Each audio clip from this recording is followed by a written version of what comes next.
Won't you kiss me on the mouth and love me like a sailor?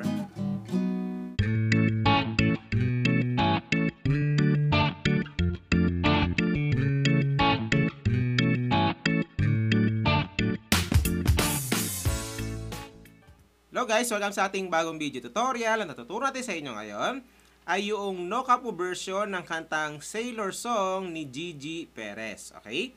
So ito guys yung no capo version, puro barcode siya. Pero kung nahirapan kayo sa mga barcodes, don't worry, meron tayong ginawang super easy version nito. Puntahan nyo lang sa isang video natin. Type nyo lang dyan yung Sailor Song, lagyan nyo ng ASCII sa dulo, tapos lalabas na yung isang tutorial natin. Okay? So, yan. So, sa kanta na to guys, ay tatlong chords ang tatandaan nyo hanggang mag-0 na kayo nun. Okay?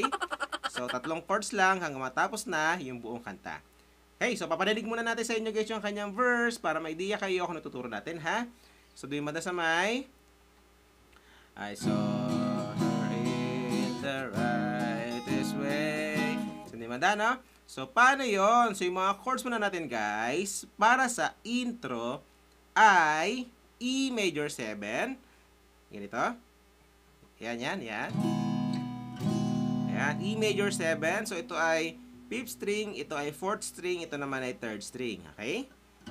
Tapos, E major 7 ulit. And then, G sharp minor. Tapos, G sharp minor ulit. So, intro muna tayo guys, no? E major 7, tapos E major 7, and then G sharp minor ulit. Okay? So, 2 times yung gagawin yan guys para sa mga intro. So, yan. So, paano naman yung ating strumming pattern para sa buong kanta? So, ganito lang. Kada chords, halimbawa naka E major 7 kayo, ay down, up, down, up, down, up, down, up, down, down, up. Tapos lipat ng chords, E major 7 ulit, down, up, down, up, down, up, down, up, down, down, up. Okay? So, kapag makuha nyo na yan guys, ay matutugtog nyo na yung buong kanta. Okay? So, ganyan yung mga chords guys ng intro. So, hindi na natin pasadahan kasi madali lang naman yan. Pagkatapos nun, ay pupunta na kagad tayong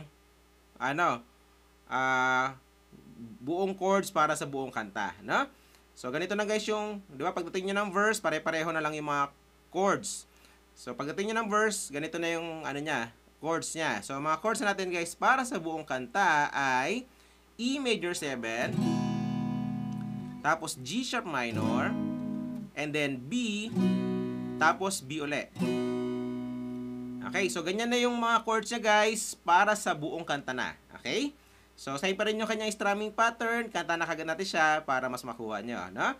So, I saw her in the rightest way, looking like an highway. Tapos ulit-ulit yun, E major 7, and then G sharp minor, B, B. Na? So, paulit-ulit na lang yan guys hanggang matapos na yung buong kanta. Ang naiba lang dyan ay yung intro. Okay? So, yan. So, ganun na kadali guys, no? Tapos, pagsama-sama nyo natin, dinuro natin, and then matutugtog nyo na yung buong kanta. Okay?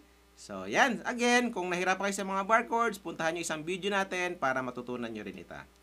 So, yan. So, enjoy sa bagay nyo matutugtog guys. Kita tayo sa next video natin. Bye!